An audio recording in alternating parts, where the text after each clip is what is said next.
I was curious. You've alluded to it already, but the personal connection that you have to the space, and maybe how you came across this as a concept to pursue. Well, go for it. Rich Hill is it's our family hometown. So it's where my father grew up and where Andrew's mom grew up. We're first cousins. And I spent every summer and every winter break there with my grandparents. So it was a really important place for me growing up. My grandparents died about 10 years ago. So I had lost a connection with this place. And when Andrew and I started to talk about the notion of doing something there, I think it particularly on a personal, very selfish note resonated because I felt like I wanted to recapture something that I had lost. That's kind of like your first feature too, right? Like, is that an important aspect to you, that connection? I mean, I think ultimately because, these independent endeavors, there are so many lean periods, and for me, to keep me driven and focused and paying attention and working as hard as I do, I think there has to be, in some measure, a personal quest in it somewhere. So yeah, for sure. And Andrew, do you have a visual association with the space? Like, what was your background? I'm trying to think, I guess for me it was, growing up, I grew up in Missouri. So, it was for me being able to shoot the landscapes that I grew up with and, take the time to make something beautiful and sort of a homage to this place that I lived, for most of my life, and, make something beautiful about people that I grew up with, basically, kids like the kids I grew up with. And so yeah, it was definitely a very personal thing for me too. It was also something I wanted to make sure I wasn't doing incorrectly, really wanted to make sure if I was a kid seeing this movie in Missouri that I felt like it reflected the Missouri I knew, which in a lot of ways I don't feel like rural America is often portrayed in the best light, in a very respectful way. And so that was sort of one of our goals, was to make sure it felt honest and respectful. And you guys have mentioned rural America a lot in the interviews, and it's just a fact, it is rural, but I'm curious visually, what does that mean? How do you kind of convey that sense of the particular... I think it's, in a lot of ways it can be any number of things, but in the Midwest, rural America is, it's agriculture, big expanses of fields, it's, cattle, it's big oak trees and, nice forests. And then it's also, in a lot of instances, like the instance of Rich Hill, it's small towns that have now, started to crumble. And as industry has left, there's people that remain there, and there's also beautiful aspects to these quaint towns, but, a lot of them are struggling and quite honestly falling apart. I mean, there's an isolation, I think, about it in part. I mean, they're rural because, they're hard to get to. There's not a lot of stuff around it. It takes a while to get there. But there's also, there's amazing people, and there's sort of gems in some ways. I think we wanted, as much as it's kind of a forgotten place, there's also some amazingly wonderful aspects to it. So, it's beautiful and it smells amazing. And I mean, I wish we could have had smell-o-vision. I mean, we wanted it to be as immersive as possible. So I think we thought a lot about the sound design and the visuals, and shooting with this camera that we did that would allow us such high resolution, and Andrew's beautiful eye. We thought a lot about all these aspects to really kind of bring it to life and take you to Rich Hill. You may never be able to go to Rich Hill, but we wanted to, make it as immersive as possible. And then in turn, it grew to be more than just a nostalgia piece about this place. It grew to be about these people. When you were selecting how you represented, what images you used, was there ever the feeling of, there's this feeling that there's a fetishization of decay that's going on now, like even if it's unintentional, just by documenting things like that? Was that something that you had to kind of work around, or is it something we were very conscious of it? Yeah, we would know when, shots of, wait for this, so you can actually hear me. We would know when it was too far, when it wasn't really honest to character, or if it wasn't, informing you any more about a person's story. 3 shots of trash was too many. You pull it back and you find that one informs you enough to know that this house is, in complete disarray, and in that way it sort of informed you about Apache instead of it just being like, us shaking our fingers at, the cleanliness of their home or something. Right. And I think that we were also very conscious to not keep showing shots of crumbling building or abandoned buildings, which there are plenty of in Rich Hill. But I think there's really only one shot. It's a long panning shot that just goes right through downtown. You see that it's an empty downtown, and it's an understood from that point on that, there's a lot of closed businesses and a lot of things are not there that once were. There were phrases that I think we used a lot of things that we wanted to avoid, like poverty porn. And then, for some reason I read something about somebody that was like I don't know if it was a review or something, but it said a meditation on a pile of bricks. And I was like, okay, let's not do that. Let's not meditate on a pile of bricks. There might be something to that. We just wanted to do something else. Ultimately, our film's about people. Absolutely. And it's not about this town. And so, I guess if it were about Rich Hill, then it'd be totally fair for us to look at all these places over and over that aren't there and discuss that. Yeah. It also wasn't in turn. It wasn't a meditation on a pile of bricks. And it also wasn't Mayberry, because that was another kind of pull for us that I think some folks wanted us to be nostalgic in a kind of very positive, kind of glossing over way that wrapped everything up with a bow and celebrated small town America without the other stuff. So we didn't want to do either, actually. We wanted it to be a more authentic reflection of what we saw. Was there not also a kind of controversy locally about who you chose and why you chose the 3 boys? Maybe we could talk about the selection process.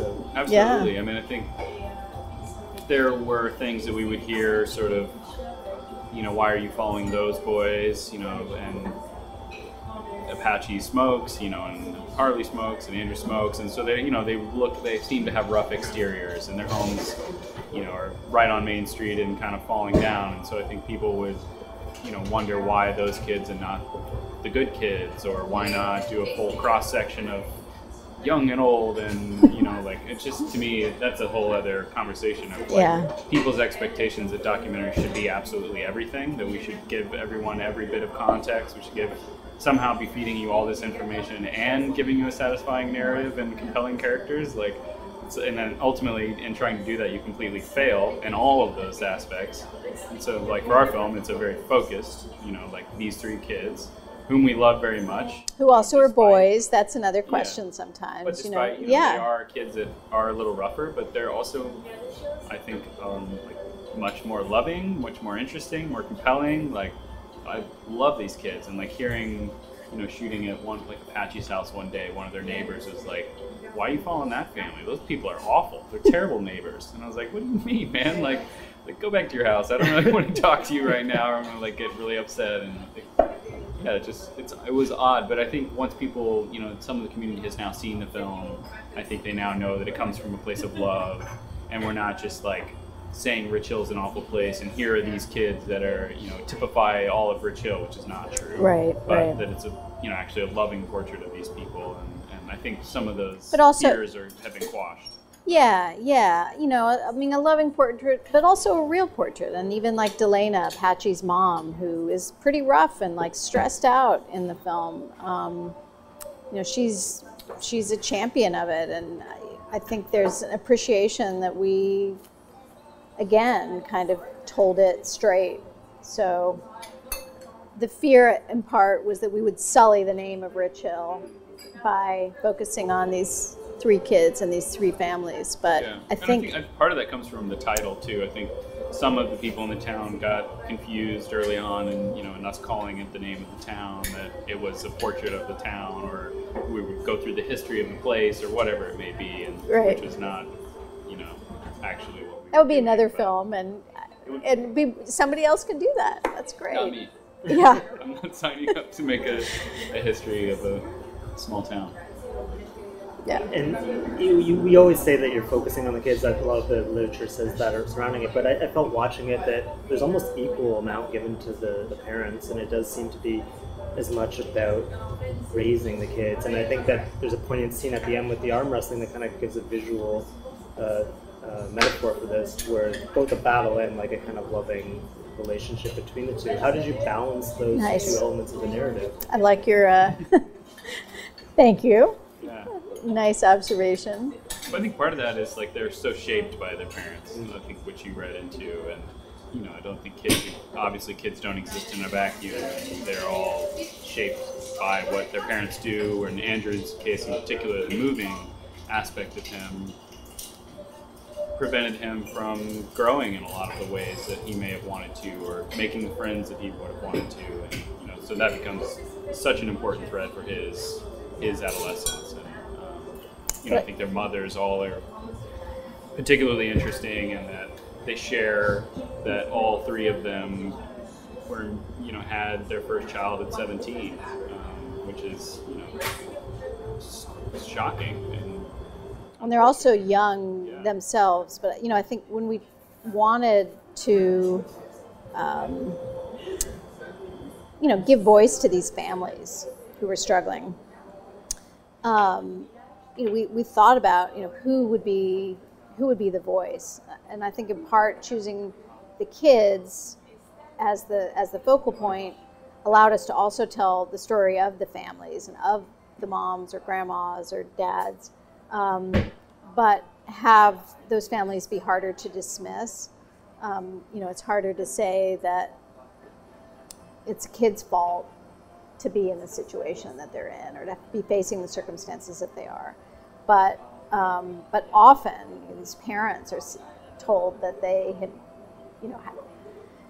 made some big mistake, and that it's really their fault that they are where they are. And if they made different choices, and that they would had a stronger moral compass, that it's an equal playing field, and they would be able to do what anybody else in America does to, move forward with their lives. We really experience these families being stuck and caught in the kind of catch-22 so often, just like not, being able to catch that break, and really a very starkly unequal playing field. But by focusing on the kids, we could, really kind of appeal to our audience more. So, but I'm glad that you talked about feeling it equally, about the parents, because we always wanted that, but, we just didn't want, if we started there, we thought folks might dismiss them sooner. Why do you think that would be? Andrew's good looking, and they're kids, and they've got a certain charm, and you start to, get older and lose your teeth, and folks are more inclined to push them away. I think it also makes you more aware of the cycles too, which I find Thank you.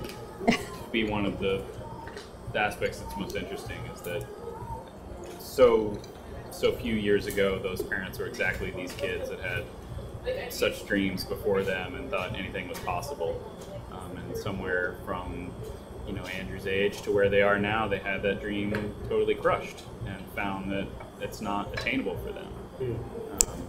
And so I think catching them right where they are now, and you actually see it even in the kids. Like, I think you see Apache perhaps, has in the film, he's really struggling with trying to make his life the way he wants it to be. And I think that's sort of one of his main struggles, just like Andrew. You see some of the vulnerability of this, the spark that he has, that it could go away if things go a certain direction. And so then I think that the kids just as much inform your view of the parents as the parents do the kids. Well, and the connection with Andrew's father being as optimistic as he is, and maybe a little off the charts optimistic, a little. I mean, that really gives Andrew some measure of hope and some measure of it informs who he is. And Apache's mom, who really gave up at a certain point, that really affects Apache and who he is and how he thinks about the future. Well, she says at one point that she never even thought of having dreams, right? Is that? Yeah, she says something like, I went straight from being at mother's house to being a mom, and I never had the chance to dream. And, Yeah, I mean, I think her outlook, I hope, by being a part of this film and in our continued conversations, I think may change a little bit. I mean, she's so young. She's like 33 or 34, and you kind of wouldn't. I mean, it's hard to imagine, but I hope that she has a next chapter too. It's not just the kids that audiences respond to, but that also by extension these parents and their potential as well to think about their futures. But on that point, was the presence of the camera something that maybe made the kids a little more performative? And I say that in a positive sense, it gave them the opportunity to perform, to have a voice, to kind of even dream a little, consider their own lives as they're being documented in a way that maybe they wouldn't have otherwise. I think you could certainly take it as performance for some of them. In particular, Harley. I think he's so social that in some engaging us is just who he is. But I think you're right to point out that it also gave them the platform to talk about themselves, to be self-reflective, to think about themselves in ways perhaps they're not often pressed to do, which I think is very helpful for all of them. In part, it was also conversations that they. I mean, our collaboration, I think, was pretty important to make this film in any number of ways. I mean, I think we both brought something very, very important to the table. Kind of from my perspective and where I was coming from, I think there perhaps sometimes was a bit less performance with me. I kind of they saw me slightly more as a mother figure, and I was sort of a little less interested in whatever posturing they may want to do. I mean, I think I hope that we could really get to a pretty authentic place with them. I don't think at some point, because we downplayed their expectations so much about what this was, that they really imagined how much they would be embraced by audiences and actually what a platform they would have. I mean, I think they are experiencing that now in a far more significant way because we downplay their expectations so much. Andrew, and I mean, I think it really, they're enjoying that much more so now that the film has been done than I think they would have imagined. Ultimately, the camera really became not as, I don't know, not as much of a thing. I mean, I think we just showed up so often, and they didn't have the instant gratification of seeing it anywhere right away, and it was always kind of when is it going to be done? And Willie, Andrew's dad, was so often so sympathetic with us, how are you doing with those grants? Even now he's pretty sympathetic towards I'm going to help you promote it, and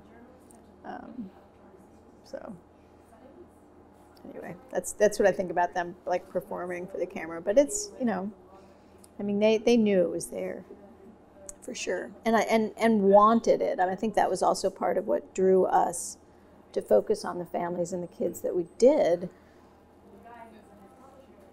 was because they welcomed telling your story. I mean, they didn't imagine what the platform was going to be, but I think they were just interested that we were interested, that somebody was interested. Did that kind of provoke the inclusion of the meta scene where you're like discussing trying to make you laugh? Like, is that, how important was that scene to be in the film when you're writing it? I think it ultimately sort of empowers Harley and makes it. He gets to turn the tables on us. Yeah, he gets to turn it on us and show you how, show you how much power he had in the relationship, all along. And that we always talk about the film as them being the authors of the film, and I think in some ways it's peeling a veil back into how we were working and how much he's savvy to what's going on and is in control of the situation. Well, we also saw it. Yeah, like he had given us so much. He had revealed so much. And we had talked a lot about it with him, like, do you want to share all that you share? And he did. I mean, I think there was some measure of relief and a burden being lifted for him to do that. But yeah, to kind of, of everyone in the film, he had probably given the most, taken the greatest risk, and to show him in a position of strength, was nice. I think whenever we imagined taking it out, I always felt that it was just a little limp-wristed, in some ways, and it just felt right to just give him up that little thing at the end. But it was such a collaboration among Andrew and me and our editor. He was a big part of that. Yeah, he presented bringing that idea a long time, like just put it in a earlier. cut at one point, and it's something that he saw, and we were all we were really nervous about it in some ways, because I had made a film that was a very personal film that I was all over in, and my family was all over in, and I wanted to do something very different, and Andrew really didn't want to, and rightly so. I mean, I'm so, didn't want it to be about the filmmaking, about, us coming in. Yes, we were insiders and connected with the community, but we were also outsiders. So to come in as outsiders and drop in and somehow make it about us and be sort of self-congratulatory in a way that it was about us and we were coming in and changing these kids' lives, that felt not like the film any of us wanted to make. The iterations of it were so different too. We really whittled it down to a way that I became much more comfortable with, because it was a much longer scene of sort of hemming and hawing about all this other stuff, and we boil it down to this essence of what it is. It's hardly screwing around with us. Basically ruining a scene in some way. Whatever the hell we were talking about is no longer important, because he's batting at the microphone and making jokes at the lens or something. But which is amazing. It's so funny. And I always the very first time I saw it, I remember thinking there's something in there. I just don't know what it. It just is it's not it yet. Because it was so long at one point, and it was so meta, so many questions and answers back and forth, and we even went so far as to imagine more of it and putting it out everywhere, and then that was that got really weird, and it took you out in a way. It felt right to just have it there at the end when we were pulling back and to show that hand, but. To that same end, he's got the last scene as well, and the camera kind of falls over at the end, and I'm curious about that imagery, both choosing to end on Harley, but also... You mean the jiggle? Yeah. It seems to kind of fall over. Yeah, I mean, that's the same thing. Literally just I guess it has sort of it cuts it, I cut in camera, and Jim just lets it all play, and you can feel us sort of well, we're done with this movie in some ways, I'm panning the camera, and then I'm setting it down as I'm hitting record, and I guess it's sort of a nice final period to the whole thing, which is nice, and I think we were so conscious to not inject ourselves in so many other places that finishing period kind of works to remind I mean, it is a documentary, and Yeah. these are real people, and this was a real thing that happened, and it's all part of pulling that back in the end. Because I think, people talk about getting lost in the experience of it, and that immersive quality that we also wanted to be a part of it. Narrative at some points too. Yeah, that you kind of feel like I'm in a movie, and this isn't really happening, and this is. Yeah. So, it's kind of a nod to, this is really happening, and this was really a thing, and there was really a camera and a microphone, and, So. One way that it definitely had that kind of movie quality was the score, which, for whatever reason, I feel like kind of, it's not about elevating, but it kind of adds a kind of symbolic weight to it. It made me think of For All Mankind, or like any documentary that has that kind of ambient, it tends to give a grandeur to it. How did you come across the musical element? Like, it seems like a delicate... Yeah, well, we totally were working, delicate. When we first started cutting, we were using stuff like from For All Mankind, a bunch of Eno stuff from, music from airports and all kinds of stuff, and it just sort of was a thing that in cutting and in shooting, I always sort of was wanting to get into a meditative place, and then finding music that matched that and allowed the footage to be what it wanted to be, and it was a very delicate hand, because we found that, if we leaned too much on it, both, in how often we had music and where we brought in the music, it felt too heavy-handed and too much like we were telling our audience how to feel. So we wanted to kind of allow for noticing small moments, sort of a meditative headspace, but also not like, being too heavy-handed and saying, you've got to pity these folks. And Nathan, our composer, talks also a lot about themes of transcendence, and that was really important. And we got resilience. Yeah, excited about that. I would, we sort of had a shorthand also. So like meditation on a pile of bricks, poverty porn, and I would say like, let's go to church. Like if there was like, if he like nailed it, it would be like, all right, we're going to church. Like it just felt a little like, the celebrating without being too heavy-handed the resilience of the human spirit, like. So it seemed like the visual corollary is the lights, the theme of lights being in focus around. I was curious at what point you came across that. Was that something you went into it with, or? There were some things that I was shooting from the very beginning and finding myself shooting every single time we were there. Like I was seeing like similar things that kept popping up, and there were, when we first started talking and we knew it was going to be sort of longer, and then we started thinking about cycles and the cycles of anything, the cycles of nature, the cycles of, whatever it may be. So it pretty much in one of the the second shoot, I just started shooting the same things each time, and shooting any kind of like, train, anytime there was a train, anytime, the flowers were blooming or leaves were dropping, and just getting anything that was circular, which includes, the roller coaster rides and lights out of focus bloomed, and just as many, there's just circles and cycles all over the film, and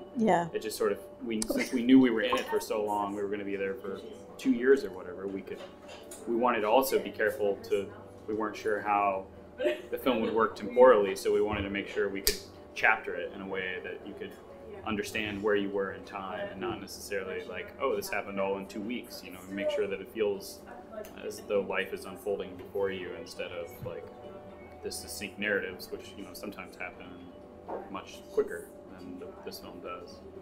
We also talked, I wish in some ways Jim were here, because he could also speak to a lot of what we talked, he's our editor, but in particular the fireworks, and there was a lot of discussion about the symbolism in the fireworks. And the first 4th of July, it was Andrew shooting off fireworks.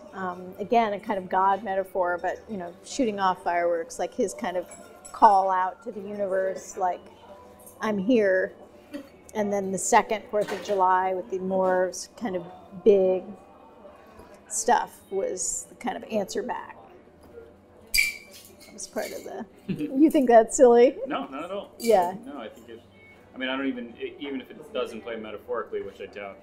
Very few people would. Well, relate to. I'm so appreciative of you actually. This right now. No, I mean, like I'm happy to have the discussion. I think it's great. Yeah. I love that Jim tries to put that in there, but I do think even more micro level, it's clear that this is the Andrews, small fireworks, and then just the giant. Absolutely. This is him becoming right. Growing up, he's winning in arm wrestling with his dad, and the torch is being passed between the two of them, and it's like things are coming. He's blooming in a sense, and the fireworks are exploding. It's like. And it's the end of our movie. And you gotta go out with a bang, yeah. Might as well. Yeah, might as well. Well, there's something triumphant about it, but there's something really violent about it too, especially on the soundtrack. Yeah. But to have that image of the American flag that looks like it's burning. Yeah. Well, I mean, I there's a shot actually of the firefighters lighting it off, and I've always thought of that shot as like this is like. The mouth of hell or something. It's just like exploding, and like there's fire on the ground, and I've never understood, honestly, like on a personal level, I've never understood that flag firework because it just doesn't translate at all. And it's like the strangest thing, but it's a really odd kind of quiet finale for the actual fireworks, but it's weird. It was weird. And it kind of fit our kind of crumbling of the American dream. It's this like on fire flag essentially, although.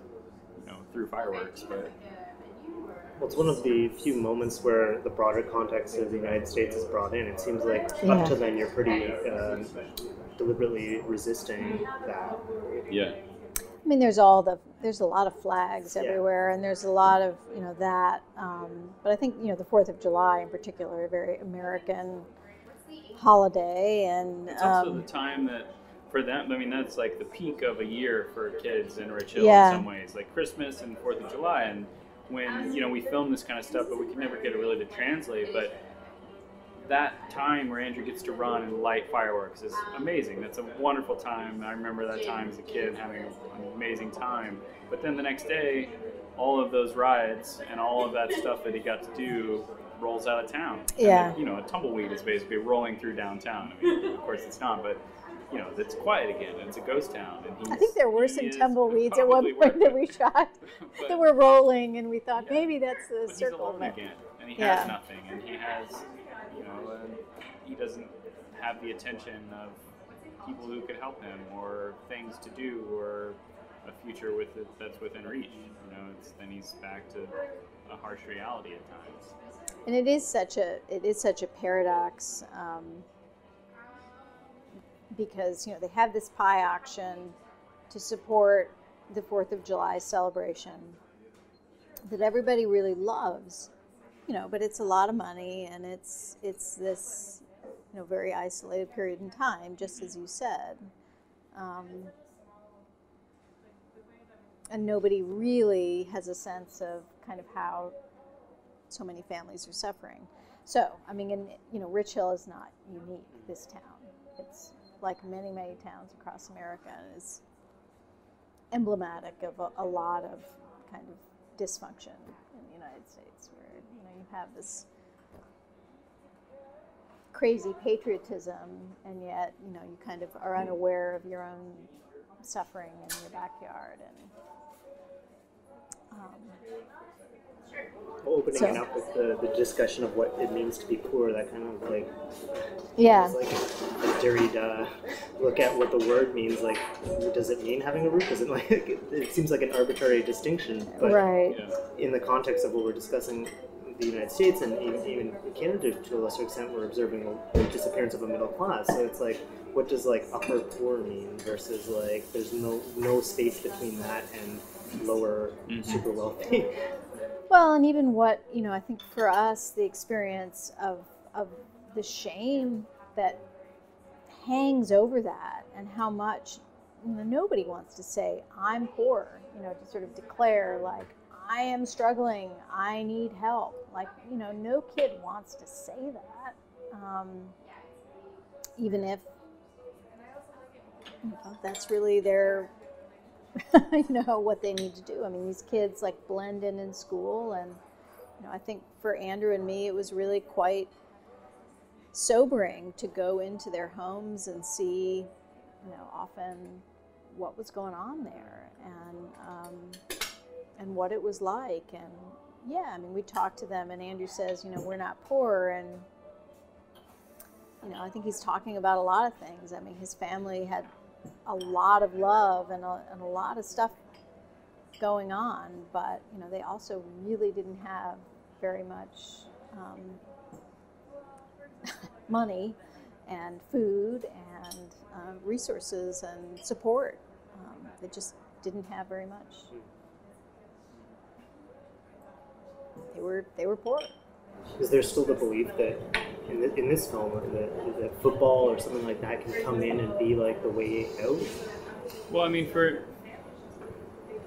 it's difficult in Andrew's instance, and actually in all the kids. It's the stability of being able to stay in the same school district, to even enroll to play, to pay for the pads and all the things and jerseys and all that stuff you need.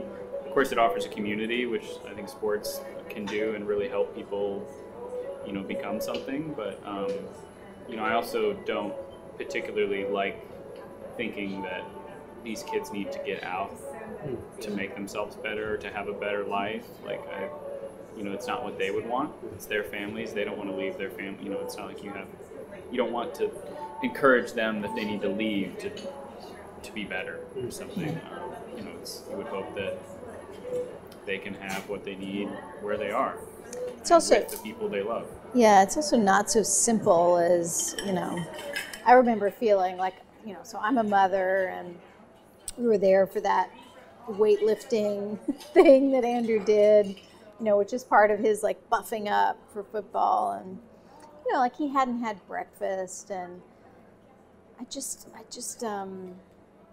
you can't ask kids, you can't give them these opportunities without having a context of where they're coming from, the fact that their stomachs are empty, and what little I know about weight training, and is you've got to eat, and you also have to take some day off so that your muscles can build, and like none of these things he was afforded, and so it's a kind of, I think even Andrew himself is trying to do what is expected of him, some myth of like football and it's all going to be better and it's all going to, but it's so much bigger and broader and deeper than that. But that being said, I think he really enjoyed it, and it was really fun for him, and got some pride and some measure of self-esteem and all of that, and that's not insignificant. So I'm contradicting myself all over the place. No, but that portion of the film is supposed to be like the American dream. They've like figured it out. They've landed in a place they like. It's a good time. Maybe got a little work. Yeah. Alyssa's cheerleading. Andrew's playing football. Like mom's cleaning up the house. Like it's this idyllic family, and but it was so fragile. And so short-lived for them too. It was 6 months at that. Yeah. Well, it's not even if it's not a dream, it's just agency. It does seem like whether or not it's about leaving or not, it's about like actually being able to control something and absolutely hopefully see something come from it. Yeah. I think people, there's a lot of judgment, like maybe about Delana and the way that her house looked, and so much I think is tied to also depression. Because if you do have agency, and how many times are you going to get out there into the world and fail and then bounce back from that, or try to come up with something else that you're going to do differently, and it's not easy. And I think Delana was very depressed a lot, and Andrew's mother was depressed a lot. She battled with that, but they'd find times to come out of it and try again and see how it would work this time.